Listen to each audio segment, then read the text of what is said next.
الحمد لله وكفى وسلام على عباده الذين اصطفى أما بعد فأعوذ بالله من الشيطان الرجيم بسم الله الرحمن الرحيم ذلك اليوم الحق فمن شاء اتخذ إلى ربه مآبا وقال الله عز وجل على مقام آخر ويقولون متى هذا الوعد إن كنتم صادقين صدق اللہ العظیم۔ بارگاہ رسول رحمت صلی اللہ تعالی علیہ وسلم میں درود پاک کا نذرانہ پیش کریں۔ اللہم صلی علی سیدنا و مولانا محمد وعلی آلہ وصحبہ وبارک وسلم صلاۃ و سلام علیک سیدی یا رسول اللہ علیہ الصلوۃ والسلام۔ خطبہ مشرفہ کے بعد میں نے قرآن پاک کی 2 آیتیں تلاوت کی ہیں۔ اللہ تبارک و تعالی ارشاد فرماتا ہے ذالک الیوم الحق، قیامت کا دن حق ہے۔ فمن شاء اتخذ الی ربہ مآبا، تو جو چاہے اپنے اللہ کے دربار میں اچھے عمل کر کے بھیج دے۔ جو چاہے، کسی کو پریشر نہیں کیا گیا کہ نہیں تمہیں یہ چاہیے، تم تمہارا بھلا چاہتے ہو تو اچھے کام کرو۔ کچھ جری قومیں بھی رہی ہیں جنہوں نے وقت کے پیغمبروں کو یہ چیلنج بھی کیا، کیا ہم کو آپ قیامت سے ڈراتے ہیں؟ اگر واقعی میں وہ دل سچا ہی ہے تو بلا لو۔ اس طرح کی آیت مبارکہ سورہ یاسین شریف میں بھی ہے اور 29ویں پارے میں وَيَقُولُونَ مَتَى هَذَا الْوَعْدُ إِن كُنتُمْ صَادِقِينَ۔ وہ لوگ کہتے تھے نبیوں سے مَتَى هَذَا الْوَعْدُ، یہ وعدہ کب پورا ہوگا؟ اگر ہے تو بلاؤ اس کو، قیامت کو بلا لو۔ اس طرح سے دلیر لوگ تھے، بدماش لوگ، جو وقت کے پیغمبروں کے ساتھ اس طرح گفتگو کرتے تھے۔ تو وقت کے پیغمبر کو، وقت کے نبی کو، رسول کو اس طرح سے قومیں اپنی بدماشی کا ثبوت پیش کرتی تھی۔ ایک تو مانتے نہیں تھے نبیوں اور رسولوں کو، کتنے نبی تو ایسے گزرے ہیں جن کو ان کی قوموں نے قتل کر دیا، شہید کر دیا۔ ایک پیغمبر کو تو باضابطہ طور پر آری سے جسم کو چیر کر کے 2 بھاگ میں تقسیم کر دیا۔ کیا حضرت یوسف پیغمبر کو ان کے بھائیوں نے کنویں میں نہیں پھینکا؟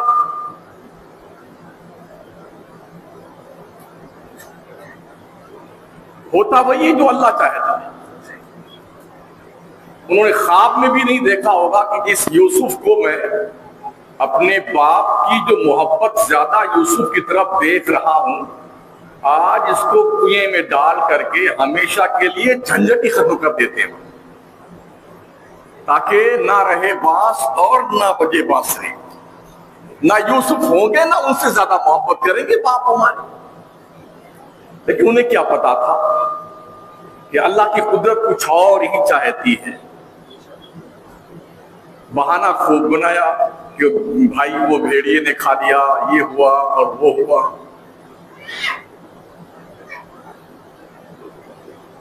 خون میں لت پت کر کے، بکری ذبح کر کے اس کا خون کپڑے میں لپیٹ کر کے لے کے آئے، ثبوت کے لیے کہ دیکھیے بھیڑیا نے جو ہے کپڑا اس طرح سے چیر پھاڑ کے کھایا اور یہ ان کا کپڑا ہے۔ تو حضرت یوسف کے والد نے پوچھا، بڑا ہوشیار تھا بھیڑیا، جسم تو کھا لیا پر کپڑا نہیں پھاڑا اس نے، ہے نا؟ سورہ یوسف میں اٹھا کے دیکھیے۔ پھر ایک قافلہ گزر رہا تھا، اس نے ان کو نکالا، غلام بنا کے لا کے مصر کی بازار میں بیچا۔ ایک وقت وہ بھی آیا جب مصر کے بادشاہ کی کرسی پہ اللہ کا یہ پیغمبر بیٹھا۔ وہی لوگ جو حسد کرتے تھے نا، وہ بھیک مانگتے ہوئے اس پیغمبر کی دہلیز پہ پہنچے۔ تو عرض کرنے کا مطلب یہ ہے، آدمی کو ہمیشہ اپنی اوقات میں رہنا چاہیے۔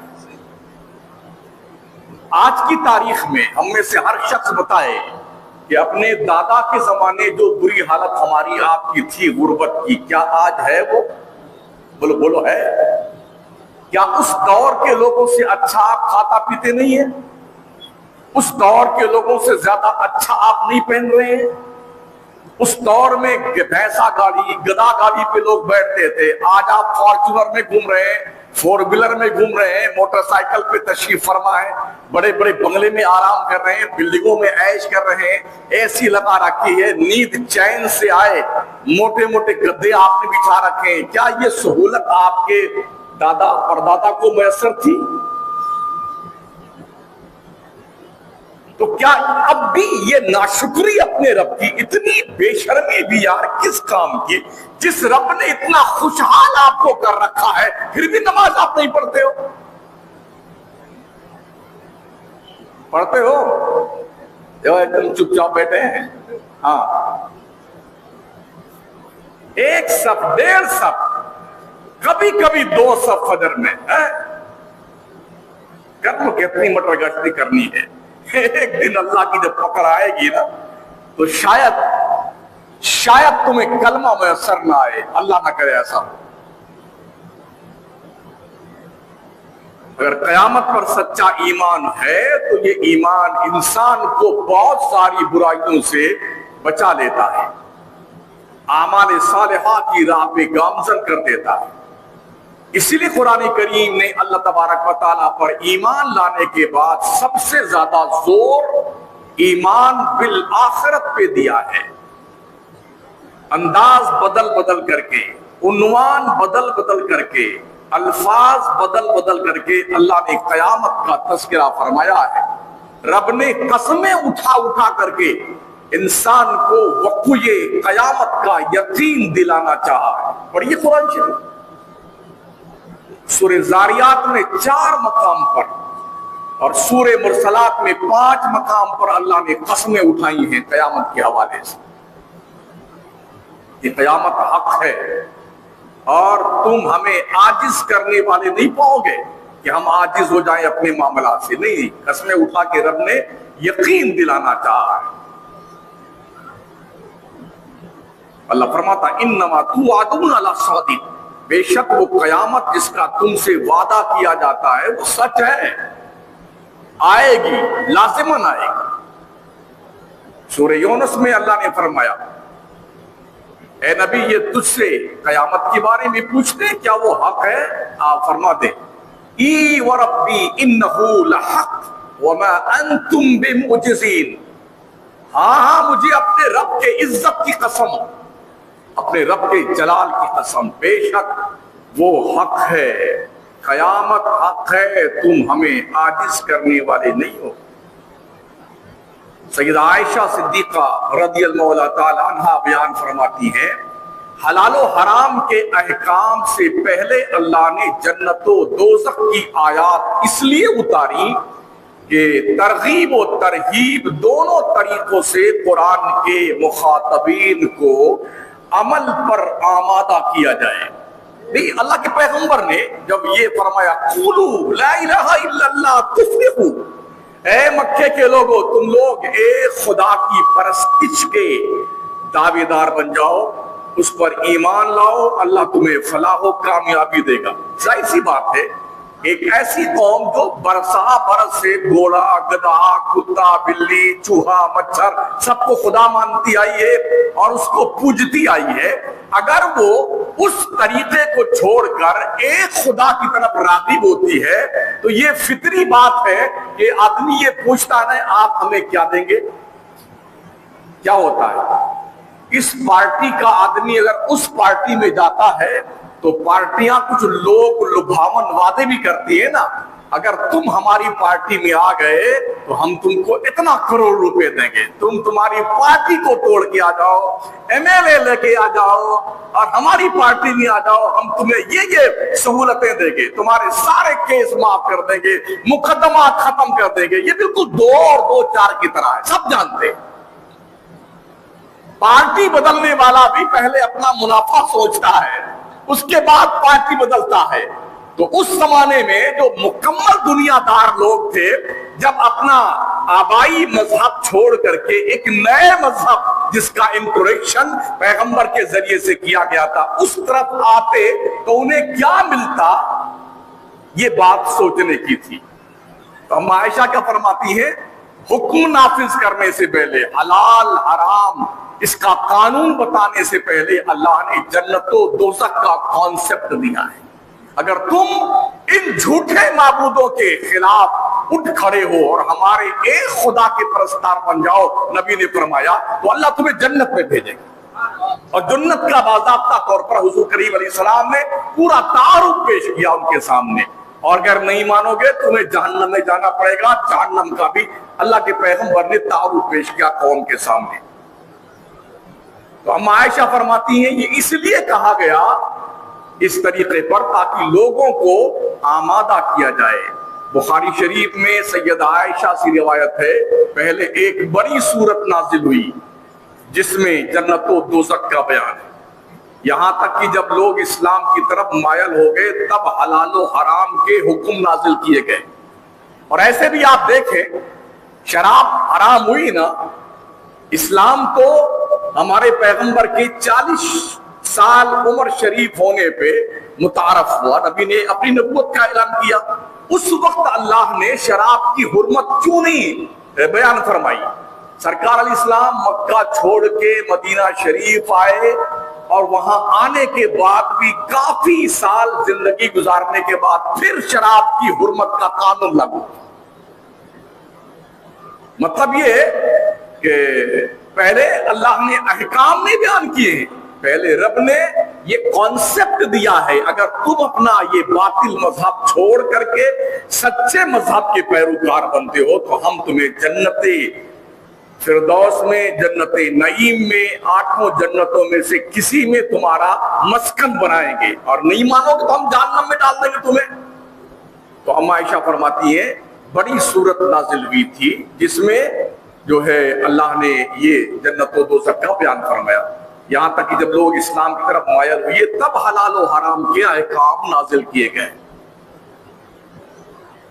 اور اللہ کا فرمان فَلِلسَّاعَةِ مَوْعِدُهُمْ وَالسَّاعَةُ أَدْهَىٰ وَأَمَرُ، بلکہ ان کے علاوہ کا وقت، ان کے وعدہ کا وقت قیامت کی گھڑی ہے، اور قیامت کی گھڑی بہت مصیبت کی اور تلخ گھڑی ہوگی۔ ابھی یہ قیامت کا ہی بیان چلے گا، اگلا جمعہ سرکار اعلیٰ حضرت کے حوالے سے بیان ہوگا، پھر اس کے بعد قیامت کا بیان ہوگا۔ ہاں، آپ ڈریں چاہے نہ ڈریں، میرا کام ڈرانا ہے، سمجھ رہے ہیں؟ ہاں،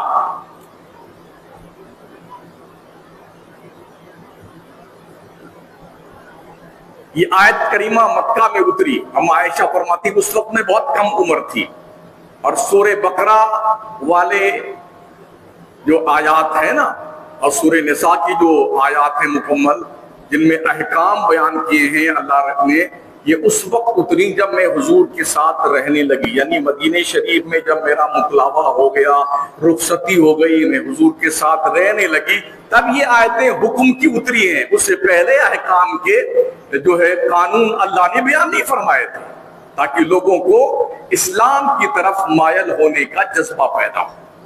یہ اللہ اس گمراہی اور بے دینی کے بدلے میں اپنے ان بندوں کو جو اسلام کے پیروکار بنیں گے انہیں کیا کیا نعمتیں دے گا، اللہ نے اس آسائش دوام کا وعدہ فرمایا۔ خالدین فیہا اولئک ہم خیر البریہ، اللہ نے فرمایا جو جنت میں ڈالے جائیں گے وہ بڑی اچھی مخلوق ہے، وہ ہمیشہ اس میں رہیں گے، ہمیشہ۔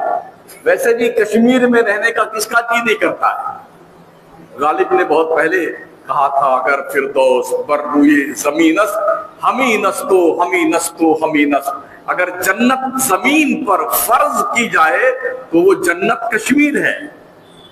بہت خوبصورت جگہ، جھرنے، پودے، پھول، پتیاں، پھل، فروٹ، برف کی وادیاں، ٹھنڈے پانی، آب و ہوا شاندار، فرحت بخش فضا، اوپر نیچے چڑھتے اترتے انسانوں کی آبادی، بڑی سہولیات ہے، ہر شخص وہاں رہنا چاہتا ہے۔ جنت میں یہ تو ایک عارضی طور پر جسے جنت کی طرح کہا گیا ہے، جبکہ جنت کی طرح کوئی ہو نہیں سکتا ہے، ٹھیک ہے نا؟ یہ تقریب فہم کے لیے مثال دی گئی ہے کہ جس طرح سے باغیچے اور جھرنے اور اچھا ماحول، ہوائیں، فضائیں وغیرہ وغیرہ جنت بھی ہوگی نا، تو اس طرح کا تھوڑا سا احساس ہوتا ہے۔ کلو منالی نا، اور آبو روڈ ہے، شملہ ہے، کشمیر ہے، اور یہ اتراکھنڈ کی وادیاں ہیں جہاں آج لوگ وہاں جا کے بڑے شوق سے بستے، شوق سے ایسی جگہوں پر۔ تو جب آدمی فردوس میں رہنے کا خواہش مند ہے تو فردوس میں جانے کے لیے اعمال کرنے ہوں گے۔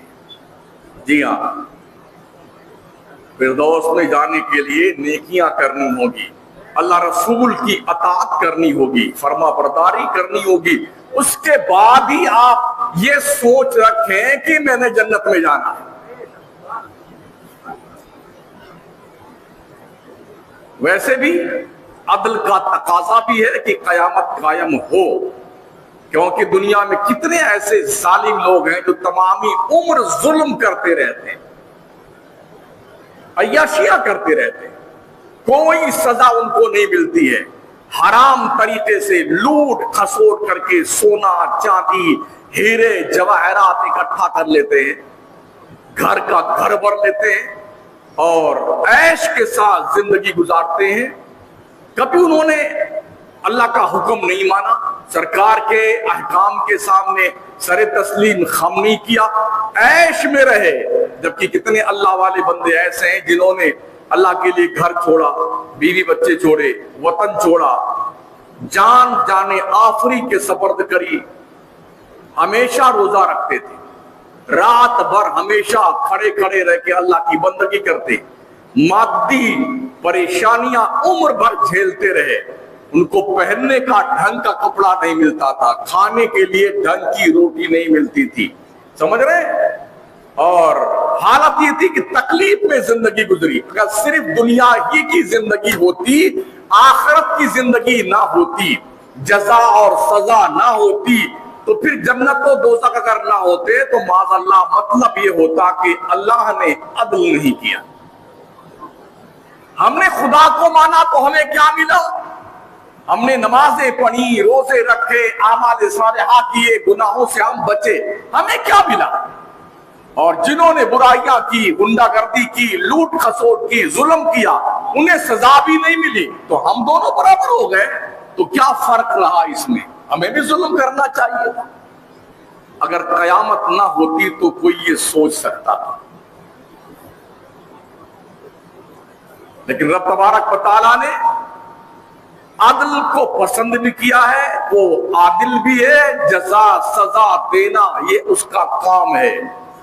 حالانکہ اللہ نے حکم انسانوں کو دیا، اللہ فرماتا ہم تمہیں حکم دیتے ہیں انما یأمر بکم بالعدل والاحسان وایتاء ذی القربى الی آخری۔ اللہ تمہیں حکم دیتا ہے عدل کا، انصاف کا، فحش باتوں سے بچنے کا، الی آخری۔ دنیا میں ایسے حاکم اور آفیسر بہت سارے ہیں جو عدل کرتے ہیں، انصاف کرتے ہیں، اچھے برے کو ان کے عمل کی مطابق جزا اور سزا دیتے ہیں۔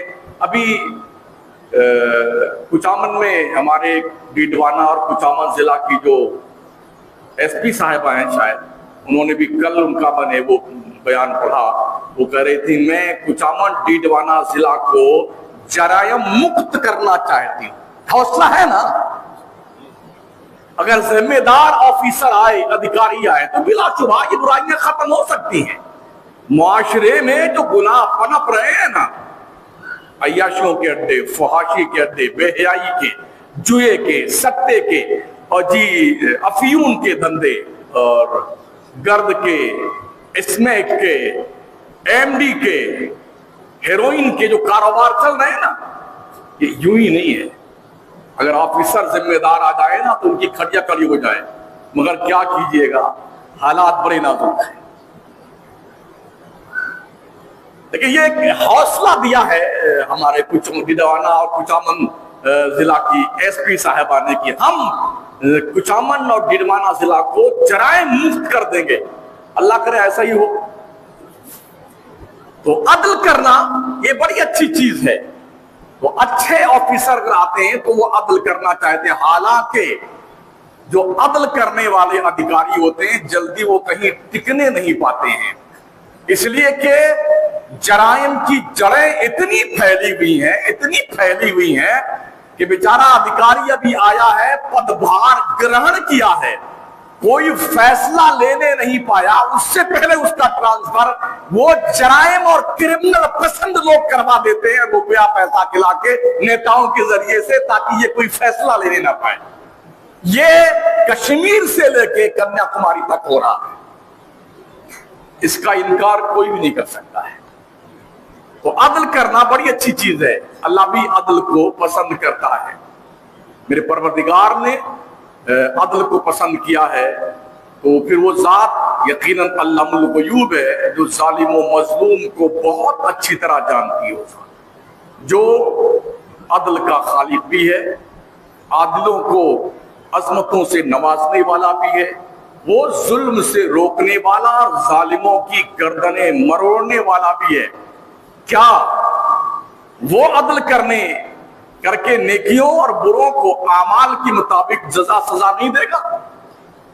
ضرور دے گا. اس کا ارشاد ہے ام حسب الذین اجترحوا السیئات الی آخرہ، کیا انہوں نے جنہوں نے گناہ کیا ہے یہ خیال کر رکھا ہے کہ ہم ان کو اس طرح کر دیں گے جو ایمان لائے ہیں اور نیک کام کیے؟ ان دونوں کی موت اور زندگی کیا برابر ہوگی؟ اگر ان نے یہ سوچا ہے تو ان کا یہ خیال بہت برا ہے. اَيَحْسَبُ الْإِنسَانُ أَن يُتْرَكَ سُدًى، کیا انسان یہ گمان کرتا ہے اسے یوں ہی چھوڑ دیا جائے گا، اس سے کچھ نہیں پوچھا جائے گا؟ کیا ہم نے یہ سوچ رکھا ہے ہم سے کچھ نہیں پوچھا جائے گا؟ یہ بات طے شدہ ہے کہ ایک دن ایسا آنے والا ہے جب یہ بزم کائنات درہم برہم ہو جائے گی. یہ بلند والا عمارتیں زمین دوز ہو جائیں گی، آسمان کے کڑے ٹکڑے ٹکڑے ہو جائیں گے، چور چور ہو جائیں گے. پھر ایک نئی زمین، ایک نیا آسمان اللہ پیدا فرمائے گا. وہاں کا نظام، وہاں کی زندگی اس دنیا کی زندگی سے بالکل مختلف اور الگ الگ ہوگی. وہاں کی نعمتیں اور فضائیں نرالی اور شدید تر ہوگی. ہمیں تو ان سب باتوں کا یقین ہے بغیر کسی دلیل کے، اس لیے کہ ہم مسلمان ہیں. اب تو سائنسدان بھی اس عظیم حادثے کو ماننے لگے، بڑی ریسرچ کے بعد، بڑی تحقیق کے بعد ماننے لگے. ہاں کیا کہتے ہیں؟ کوئی کہتا ہے کہ ایک دن آنے والا ہے جب سجی سجائی دنیا درہم برہم ہو جائے گی. سائنس نہ کہتا. کوئی کہتا ہے نظام کائنات سورج کی گرمی سے چل رہا ہے. ایک دن ایسا آئے گا، ایک وقت ایسا آئے گا جب یہ انجن بالکل ٹھنڈا ہو جائے گا. سورج، یہ ان کو اب پتہ چل رہا ہے. میرا رب کیا فرماتا ہے؟ اذا الشمس كورت واذا النجوم انكدرت. پڑھیے قرآن شریف. 1450 سال پہلے رب نے فرما دیا یہ سب فیل ہو جائے گا. چاند، سورج، ستارے سب بے نور ہو جائیں گے، جھڑ جائیں گے، پہاڑ چلائے جائیں گے. وَإِذَا الْجِبَالُ سُيِّرَتْ وَإِذَا الْبِحَارُ فُجِّرَتْ اِلَى آخِرِ. قرآن پڑھیے گا. اللہ تبارک و تعالیٰ پہاڑوں کو چلائے گا. ابھی پہاڑ چلا نا اتراکھنڈ میں، اوپر سے چلا اور نیچے تک آیا، اور اکیلے نہیں، بہت سارا پانی لے کے آیا، پورے شہر کو پانی نہیں، پانی ملا دیا. تو یہ انجن ٹھنڈا ایک دن ہو جائے گا. دنیا کی گاڑی نہیں چل پائے گی، ٹوٹ پھوٹ جائے گی. کوئی جناب سائنسداں کہتے ہیں ایک وقت ایسا آئے گا یہ سارے ستارے ایک دوسرے کے بہت قریب آئیں گے اور آپس میں لڑ جائیں گے، دنیا تباہ ہو جائے گی. بے وقوفو، اسی کا نام قیامت ہے. اسی کا نام قیامت ہے، جس کی باضابطہ طور پر وضاحت میرے کریم رب نے قرآن مقدس میں فرمائی ہے۔ عقل کے گھوڑے دوڑانا بند کر دو۔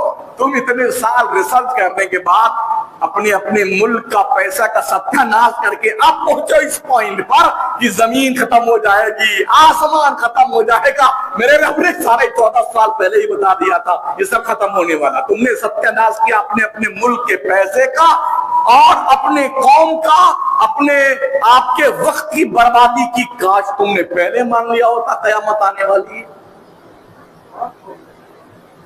ذالک الیوم الحق، وہ دن تو آنے والا ہے، سچ ہے، حقیقت ہے، اور جس دن آئے گا اس کی تفصیل انشاءاللہ ایک جمعہ کے بعد دوسرے جمعہ کو بیان کریں گے۔ پتہ نہیں سائنسداں اس ٹوٹنے والے ستاروں اور لڑ بھڑ کے ختم ہو جانے والی دنیا اور سورج کے جیسے انجن کو ٹھنڈا ہو جانے کا کیا نام دیتے ہیں، یہ مجھے پتا نہیں ہے، لیکن ہم اسے قیامت کا نام دیتے ہیں اللہ رسول کے فرمان کی روشنی میں۔ سمجھ رہے ہیں؟ یہ حادثہ ہونے والا ہے، عقل مند وہ ہے جو اس کی تیاری میں لگا ہوا، خسارے میں ہے وہ شخص جو اپنی خر مستیوں میں مگن ہے۔ سوتے رہو، جتنا سونا ہے سو لو میاں، جتنا سونا ہے۔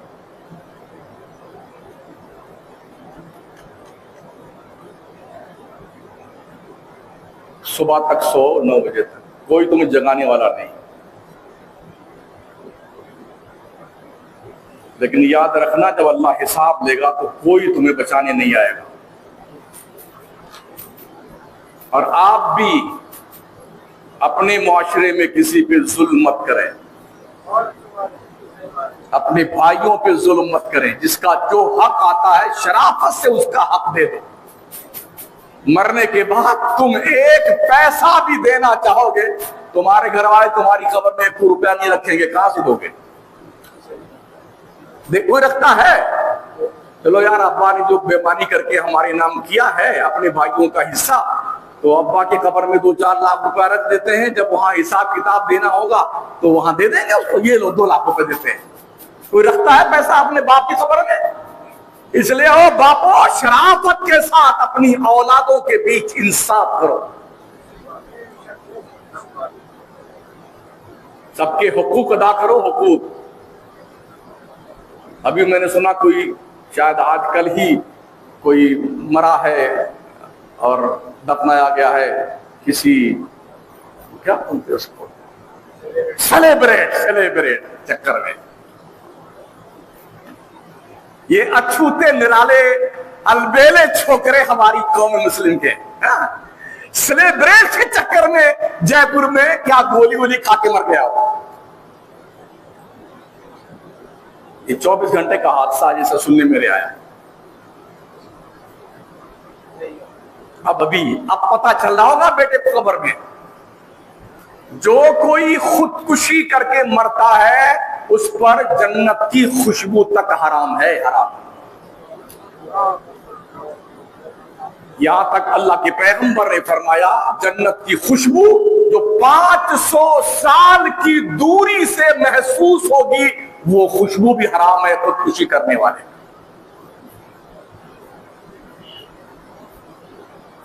کوئی شخص کسی دھندے میں ناکام ہو جائے تو اس کا کیا وکلپ یہ ہے کہ آدمی خودکشی کر لے، مر جائے، ٹرین کے نیچے لیٹ کے کر جائے، آگ میں کود کے جل کے مر جائے، اپنے آپ کو زہر کھلا کے مار ڈالے؟ کیا اس کا یہ مطلب ہے؟ یہ تو ہجڑوں کا کام ہے، نامردوں کی یہ پوزیشن ہے۔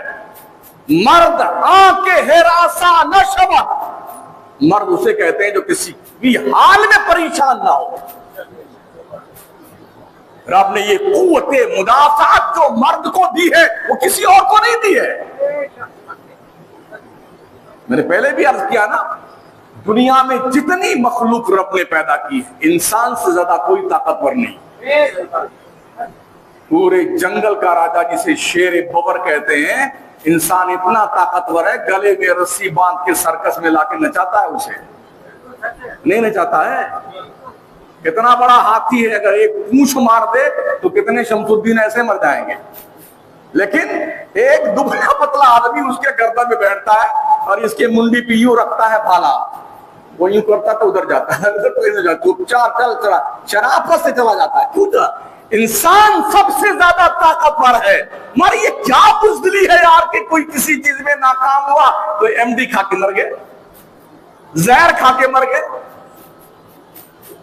ہے نا، پھانسی کا پھندا لگا کر اس میں کھمبے میں جھول گئے. خودکشی کرنے والے کے بارے میں شریعت کا تحدیدی حکم ہے کہ اس کے جنازے کی نماز نہ پڑھی جائے.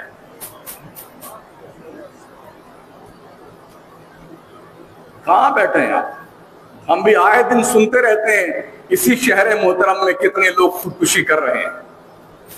خبر تو ہمارے پاس بھی آتی، آپ سے پہلے میرے پاس آتی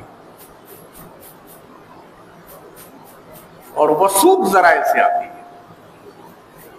تو ساتھیو، کیا یہ جو کچھ ہو رہا ہے یہ خود بخود ہو رہا ہے؟ کیا اس کا کرنے والا کوئی نہیں ہے؟ ایک بڑھیا سے پوچھا تھا نا ایک دانشور نے جو سوت کاٹ رہی تھی بیٹھی ہوئی، کہا بوڑھی ماں کیا اللہ ہے؟ کہا ہاں. کہا یہ جو سارا کاروبار چل رہا ہے میں یہ مانتا ہوں کہ بغیر خدا کے چل رہا ہے، اپنے آپ چل رہا ہے. تو اس بوڑھی نے تھوڑا سیدھا سینہ کیا، اپنا جسم مستعد کیا، اس نے کہا بھائی عقل مند صاحب، یہ چھوٹا سا چرخا جب تک میں نہیں چلاتی ہوں نہیں چلتا ہے، تو اتنی بڑی دنیا بغیر خدا کے چل رہی ہے. کہیں جا کر کے کسی اسپتال میں اپنے دماغ کا علاج کروا لو، ایسا لگتا ہے کہ آپ کا دماغ سٹیا گیا.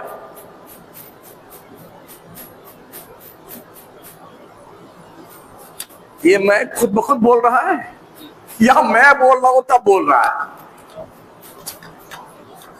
یعنی آج بھی پڑھ لکھ کر کے ایسے گدھوں کی کمی نہیں ہے جو کہتے سب یوں خود بخود چل رہا ہے.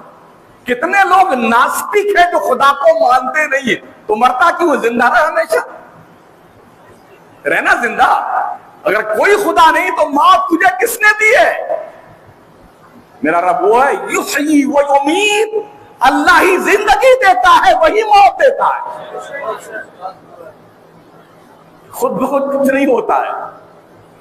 فعال لما یرید، میرا رب کریم وہ ہے جو چاہتا ہے، جو ارادہ کرتا ہے اسے کرتا ہے. وہ فعال ہے، جس چیز کا ارادہ کرتا ہے وہ کرتا ہے، اسے کوئی روکنے والا نہیں. پیارے آقا صلی اللہ تعالی علیہ وسلم کے پیارے دیوانوں، یہ سارے حالات جو بھی ہیں دنیا کے ہمیں اس بات کا احساس دلاتے ہیں کہ ابھی آپ خیریت سے ہیں تو ذرا خیریت سے اپنے اللہ رسول کے قانون کو تسلیم کیجیے. فجر کی نماز اور عشاء کی نماز کے حوالے سے اللہ کے پیغمبر نے فرمایا عشاء اور فجر کی نماز منافق پر بوجھ لگتی ہے. جو شخص، جو مسلمان عشاء کی نماز اور فجر کی نماز نہیں پڑھتا یا دونوں میں سے کوئی نہیں پڑھتا، ٹھیک ہے، یا عشاء تو پڑھ لیتا ہے، کچھ ایسے ہیں جو 4 تو پڑھ لیتے ہیں فجر میں گل رہتے ہیں، اس کو اللہ کے نبی نے منافق کہا ہے. منافق. جتنے لوگ بیٹھے ہو اپنے آپ کے حلیہ شریف کا اس فرمان میں جائزہ لے لو. اللہ کے نبی نے عشاء اور فجر نہ پڑھنے والوں کو منافق کی نشانی قرار دی. یہ منافق ہے، منافق. اور منافق کے بارے میں اللہ کا حکم ہے ان المنافقین فی الدرک الاسفل من النار ولن تجد لهم نصیرا. بے شک منافق جہنم کے نچلے والے گدھے میں رہیں گے، کسی کو اپنا مددگار نہیں پائیں گے. یہاں تو پھوٹے جاؤ نا کہیں تو کھالا والا آ کے بچا لیتا ہے، ماموں والا آ گیا، وہ بی آئی جی آ گئے اور فلانے جی آ گئے. وہاں کون آئے گا؟ کون آئے گا ادھر بچانے تم کو؟ دماغ ٹھیک کر لو اور نمازیں پڑھو ڈھنگ سے، ہاں عزت کے ساتھ اللہ کے گھر میں حاضری دیا کرو.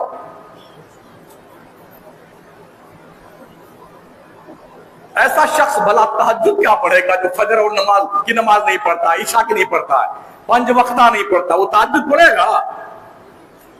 جبکہ تہجد کی نماز محبت ہے، اللہ سے پیار کا ایک راستہ ہے، اللہ سے محبت کا۔ کبھی آپ نے محسوس کیا،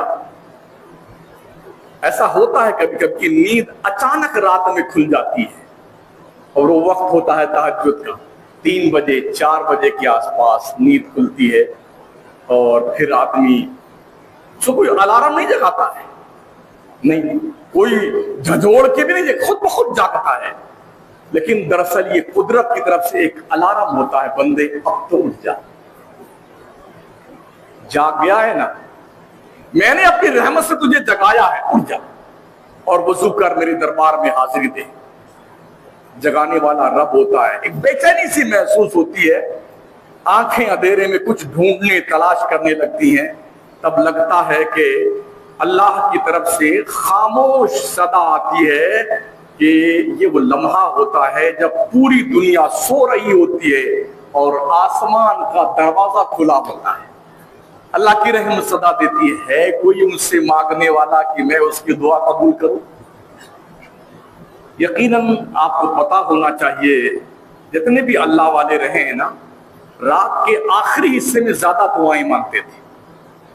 تہجد کے وقت اکثر جتنے بھی اولیاء کرام تھے نا، تہجد گزار ہوا کرتے تھے۔ اس وقت جو دعائیں مانگی جاتی ہے، پوری دنیا خاموش نیند کی چادر اوڑھ کے سو رہی ہوتی ہے، ایسی گہری نیند میں بیدار ہو کے جب بندے رب کی دہلیز پر اس وقت صدا لگاتے ہیں جب کوئی شور شرابہ نہیں ہوتا ہے، رب کی رحمتیں اس بندے کی طرف متوجہ ہوتی ہیں۔ کبھی لو لگا کر دیکھو تو صحیح، تہجد کی نماز میں جب آپ کا پورا گھر سو رہا ہو، اکیلے اٹھ جائیے نا، وضو کیجیے، مصلی بچھائیے، آپ کو اور آپ کی آنکھیں بھیگتی ہوئی رب کو آواز دے رہی، جو پوری دنیا کے تعویذ بنانے والوں کے تعویذ اور گنڈے سے جو مسئلہ حل نہیں ہوتا ہے، تہجد کے وقت رب کی دہلیز پہ سجدہ کر کے دیکھ تیرا رب کتنا نوازتا تجھے۔ اٹھ جا کبھی رات میں، ہے کوئی مانگنے والا میں اس کی دعا قبول کروں، ہے کوئی رزق کا طلبگار میں اسے رزق دوں، ہے کوئی اولاد کا متمنی میں اسے اولاد دوں، ہے کوئی پریشان حال جس کی میں دستگیری کروں۔ یہ صدائے لاہوت رب کی طرف سے آتی ہے۔ بندہ ایسے موقع پہ اٹھ کے بیٹھ جاتا ہے اور رب کی دہلیز پہ حاضری دیتا ہے، کتنا خوش قسمت ہوتا وہ بندہ جو اپنے رب کی دہلیز پر رب کی صدا پہ اٹھا ہے، کسی بندے کی صدا پر نہیں، رب نے جگایا۔ اس وقت زبان بھی بہت نرم ہوتی ہے، ویسے بھی ہمارا رب چاہے ہم نیت کریں تو اسے بھی جانتا ہے اور کچھ کہیں تو اسے بھی جانتا ہے۔ جتنی بولیاں دنیا میں بولی جاتی ہیں سب کا خالق وہ ہے، سب کی بولی سمجھ جانتا ہے، عربی، اردو، ہندی، مراٹھی اور کنڑ، بنگالی، اڑیا، انگریزی اور ہمارے راجستھان مارواڑی، ہاں سب جانتا ہے ہمارا رب۔ اور صرف انسانوں کی نہیں، جتنی مخلوق رب نے پیدا کی ہے نا، سب کی بولی سنتا ہے وہ اور سب کی بولی جانتا ہے۔ کیڑے مکوڑے، چرند پرند، حیوانات، بہائم، پیڑ پودے، سب کی بولیاں رب جانتا ہے۔ کون کیا کہتا اللہ اسے جانتا ہے، وہ عالم الغیب و شہادہ ہے۔ تو دل کا حال اللہ سے زیادہ کون جانتا ہے؟ یہ اللہ کا انتخاب ہوتا ہے کہ اس نے تمہیں بیدار کیا ہے۔ اٹھ جایا کرو اور اپنے رب کی بندگی کیا کرو۔ اے بندے، جب تم نیت کی چادر ہٹا کر فجر کے لیے سجدے میں اٹھتے ہو تو تمہارا یہ عمل اللہ کو بہت محبوب ہوتا ہے۔ جب تمہاری پیشانی سجدے میں ہوتی ہے، تمہاری دعائیں آسمانوں کو چیرتی ہوئی عرش تک جا پہنچتی ہیں۔ فجر کی نماز وہ خزانہ ہے جس میں اللہ کی خاص رحمتیں پوشیدہ ہیں۔ اس لیے اس نماز کو نظر انداز نہیں کرنا چاہیے، کیونکہ یہی سجدہ تمہارے لیے سکون کا، رحمت کا، برکت کا، سعادت کا ایک بہترین دروازہ کھولتا ہے۔ کچھ لوگ کہیں گے کہ یار کیا بتائیں مولانا، حالات کچھ ایسے ہیں، بہت برے حالات ہیں، یہ ہے وہ ہے۔ یقیناً آپ کو پتا ہوگا، حالات کو کوسنا بند کیجیے۔ فرعون کا نام سنا آپ نے؟ اس کے گھر میں اس کی بیوی تھی آسیہ جن کا نام تھا۔ اس نے خدا ہونے کا دعویٰ کیا اور پوری زندگی حضرت آسیہ نے اپنے شوہر کے خدائی کا انکار کیا۔ کیا اس سے زیادہ حالات بگڑے ہوں گے کہیں؟ کہ شوہر تو خدا کا دعویٰ کر رہا ہے اور بیوی لات مار رہی ہے اپنے شوہر کو، میں تیری خدائی تسلیم نہیں کرتا۔ کیا کیا ظلم نہیں کیا ہوگا بادشاہ نے اپنی بیوی پہ کہ مجھے خدا تو ہی نہیں مانے گی تو خلق خدا کیوں مانے گی؟ وہ کہیں گے جب گھر کے اندر ہی تیری بیوی تجھے نہیں خدا مانتی، ہم کیوں مانے؟ بہت ظلم کیا، مگر آسیہ اپنے فیصلے پہ اٹل رہی اور قدرت نے ان کے لیے راستہ نکالا۔ جب دریا میں ڈبو کر کے فرعون اور فرعونیوں کو اللہ نے مارا نا، تو حضرت آسیہ کو ان کے اس کردار کا اللہ نے ثمرہ عطا فرمایا۔ وہ دور بھی دیکھا ہے دنیا نے، حضرت لوط پیغمبر ایک نبی اور ان کی بیوی کافرہ، پوری زندگی میں کبھی بھی اس بیوی نے حضرت لوط کو نبی نہیں مانا اور ایک خدا کی عبادت کی طرف راغب نہ ہوئی۔ حضرت نوح اللہ کے نبی اور پیغمبر 950 سال تک زندگی پانے والے، لگ بھگ ان کا بیٹا کنعان کافر ہو گئے۔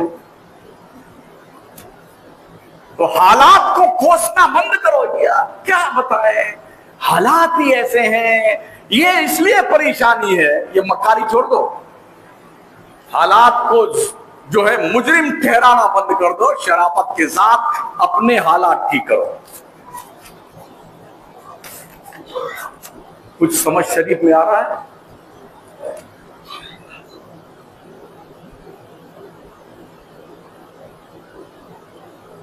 لمحات بڑے قریب آ رہے ہیں۔ ابھی ایک ساتھ نے ایک ویڈیو بھیجی، اپنے ملک ہی کسی علاقے کی ہے، کوئی 2-4 مہینہ گزرا تھا، اس کو دفن ہوئے، اس نے اپنے بچوں کو خواب میں بتایا کہ میرے بیٹوں میری قبر کھودو، میری لاش جو ہے ڈیڈ باڈی قبر میں پانی میں تیر رہی ہے۔ اس کی قبر کھودی گئی، پوری باڈی سلامت ہے، دوسری جگہ منتقل کیا گیا۔ یہ حالات ہمیں بتاتے ہیں کہ اگر ٹھیک رہو گے تو ادھر بھی ٹھیک ہونے والا ہے۔